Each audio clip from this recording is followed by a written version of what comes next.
Hey, welcome back to Evil's Comics. I'm Evil Mike, and I have another review for you. This is Never Never from Heavy Metal, issue number 2. Give you a little cover shot. This is written by Mark McCann, and artists and inks by Phil Buckenham. Colors by Agnese Pozza. Letters is David Withers, and yeah, sorry if I mispronounce any names, no disrespect. First off, bad with names. Stellar, amazing book. The art, the writing.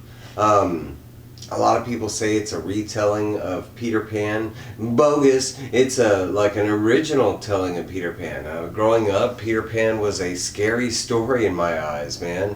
You're talking about a kid that creeps through your windows and takes you off to this fantasy land where you never grow up and you never see your family again. It wasn't so Disney the way my grandmother told it to me. I do love the Disney classic and everything, but honestly, I was told a different story when I was growing up before seeing that movie. So this is a little closer to the way I always imagined Peter Pan being, more of a villain, and but this, it adds a whole nother catch with you cannot die on this island. Winter is the main protagonist per se in this book. She has been recently kidnapped and flown, to Never Never. By Petros. They don't call him Peter Pan, and I think it's due to copyright licensing and stuff. I hope so. But nonetheless, it is an original story. Just because it is a retelling, this is their version of the story. And first off, I love it. I wish this was a more widely seen and accepted view of this story. But we are following Winter, and right here, she's just having like bad dreams, and she's kind of like reflecting on everything that happened in issue 1.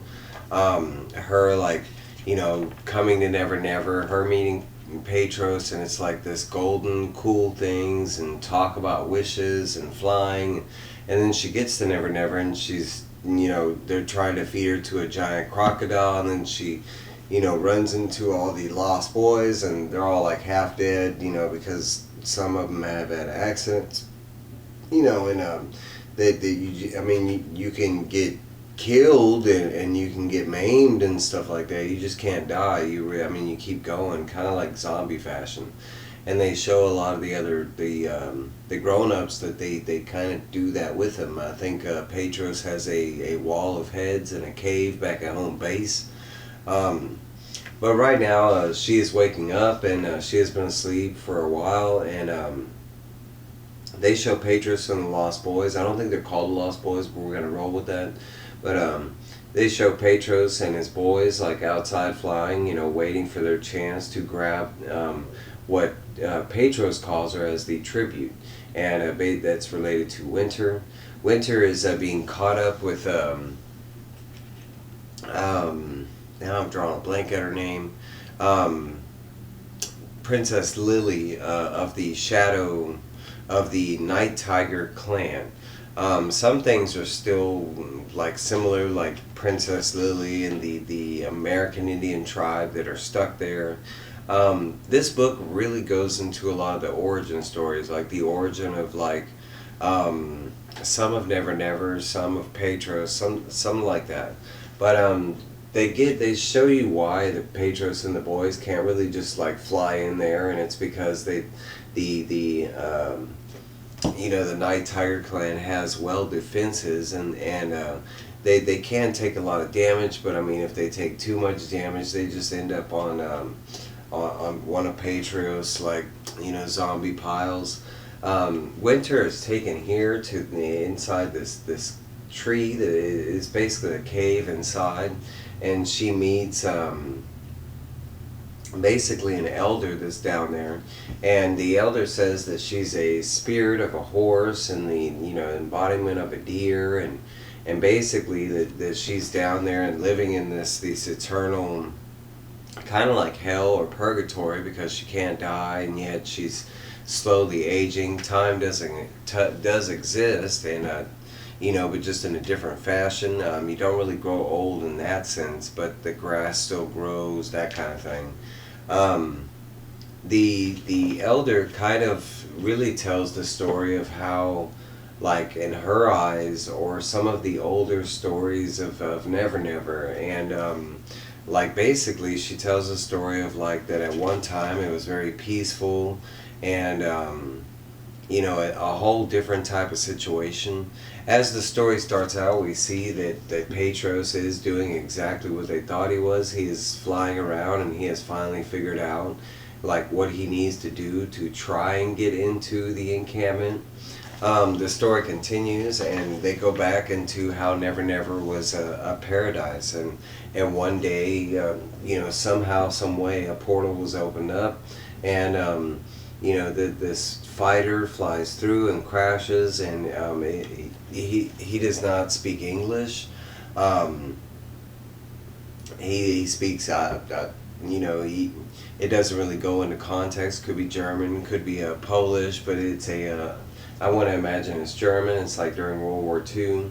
But we see that he just gets mistaken, and for him it's during wartime, and he accidentally shoots one of the soldiers, and it's the first time that they find out that if someone's killed in that fashion, that they don't come back, kind of thing. Oh, I mean that they do come back. You can't die. They also show that it's the first person that Petros kills is this soldier because of his actions on what he did with the Night Tiger clan member, and they show that Petros, not only because the same thing happened to the pilot where yet Petros killed him and he kept coming back. Of course, disfigured after each killing, but eventually Petros was able to take him out where he didn't come back eventually. And they show over the years that other things made it through. They show like submarines, some other foreign ships that that accidentally make it over here, and that's why the island has adults to begin with. They do show you that ever since all of them got there, they were tormented and plagued by Petros, and they kind of like just all grouped together. They don't go too much into that. They just kind of shown that they are over there.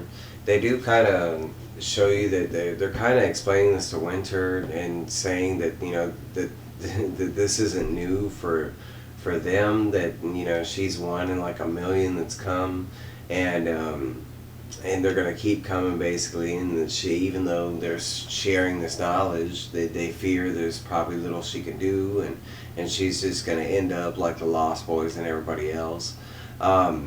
She says that she is from different stuff, and that's where Petros has fucked the hell up, because she's going to take it to Petros like no other, and she's hoping that this elder in the Night Tiger tribe will clan up with her. So she can eventually take out Petros and bring back Never Never to its peaceful state. She just says that her family's from sterner stuff. They're kind of from poor upbringings, and they had to fight for everything they had, and they just don't quit. They do show you at that moment that Petros kind of enacts his plan and starts attacking the village, and he had found out that there was like, if he causes this fire, that they use this irrigation element to take out the flames, and when they do so, these ducts open up, and he sends his zombie Lost Boys down there to infiltrate as that's going through. As soon as they start going through, Petros just starts going crazy and killing all the archers, and for the most part, Winter and Princess Tiger Lily are kind of just kind of trying to hide and not take any damage, kind of thing. They do eventually pick up some bow and arrows and try to try to fight, but it's basically this huge ambush. Tiger Lily does take out like a couple of Lost Boys, where she actually like decapitates one specifically. Winter does get captured for a brief moment. They do this whole thing where because she is captured right here, but But they do this thing where they try to tell us that Princess Tiger Lily, you know, she was, when she first was her and Petros used to be friends in the beginning, and that his clan was close related to the Tiger tribe, and it's revealed that Petros has a lot more knowledge than everybody on the island because he has the ability to fly off and go back to Earth. On one occasion, he did take Princess Tiger Lily back to Earth, and it just happens to be in Rwanda in 1960s, and she sees, like, you know, you know, a very bad situation with slaves and people getting beat and murdered, and you know, and she kind of goes through and she does save the kids, and we do find out it's Obo, and Obo has been there from book one. He's kind of one of Petros' like main, you know, lost boys. But Obo explains that Princess Tiger Lily not only saved all the children and killed all the soldiers, but didn't stop there. She went through and killed every grown-up in the encampment, including all the women, and you know, specifically Obo's mother. So they kind of see Princess Tiger Lily in a different fashion, saying that she's just as big as villain as Petros is. That they, you know, she's just currently living a different life, kind of thing. They do show that Winter, during all this, still does not, you know, agree with what the Lost Boys and Petros have planned, and she does grab some fairy dust and manages to run and jump off this, you know, I don't know what you would call it, crevasse, this ravine, into like a waterfall type thing. She does able to swallow some of the pixie dust as she jumps, and kind of the same thing. They're supposed to make a wish, and she says that she doubts it's going to come true. She didn't say what the wish is or whatever, but hopefully we'll find out in the next issues if she made it from the jump, if she was able to fly away, you know, what's going to happen with Princess Tiger Lily, you know. I can't say enough. I really love this book. The art is stellar. The book just flows. It is a, you know, you could say a retelling, original telling. You call it what you want. But Never Never from Heavy Metal. I'm looking forward to issue number 3. That's my review. Like, comment, subscribe. I will be back pretty soon, probably with my new comic book day pickups for this week. Alright guys, hit me up. Yeah.